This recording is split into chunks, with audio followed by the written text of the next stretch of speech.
BNP চেয়ারপারসনের উপদেষ্টা জয়নুল আবদিন ফারুক সরকারের প্রতি সতর্কবার্তা দিয়ে বলেছেন, নির্বাচন বিলম্বিত করে মঈনুদ্দিন ফখরুদ্দিনের মতো আরেকটি ষড়যন্ত্রের ফাঁদে যেন বর্তমান সরকার না পড়ে। তিনি অভিযোগ করেন, যারা দেশের গণতন্ত্র হত্যা করেছে এবং জনগণের উপর দমন পীড়ন চালিয়েছে তাদের এখনও বিচারের আওতায় আনা হয়নি।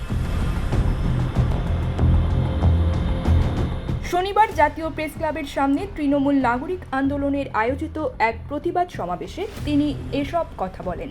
অন্তর্বর্তীকালীন সরকারের উদ্দেশ্যে ফারুক বলেন, আপনাদের দায়িত্ব অনেক। ফ্যাসিবাদী শক্তিকে সরিয়ে গণতন্ত্র পুনরুদ্ধার করতে হবে, নির্বাচনের ম্যাপ দিতে হবে। নির্বাচিত প্রতিনিধি ছাড়া সংস্কার সম্পূর্ণ হবে না। মঈনুদ্দিন ফখরুদ্দিনের মতো আরেকটি ষড়যন্ত্র যেন না হয় তা নিশ্চিত করতে হবে। সাবেক এই সংসদ সদস্য আরও বলেন, মঈনুদ্দিন ফখরুদ্দিন বিদেশি শক্তির সঙ্গে সমঝোতা করে 2008 সালে শেখ হাসিনাকে ক্ষমতায় এনেছিল। বিএনপিকে মাত্র কয়েকটি আসন দিয়ে গণতন্ত্রের নামে প্রহসন করেছে। ডক্টর ইউনূস প্রসঙ্গে তিনি বলেন, সংবিধান রক্ষায় এবং সুষ্ঠু নির্বাচন নিশ্চিত করতে দ্রুত নির্বাচনের ব্যবস্থা করতে হবে।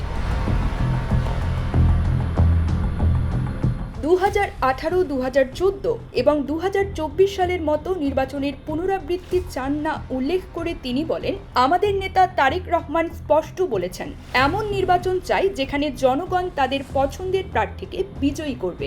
মৃত ব্যক্তির নামে ভোট হবে না, রাতে ব্যালট বাক্স পূরণ হবে না। News desk, channel alpha 24।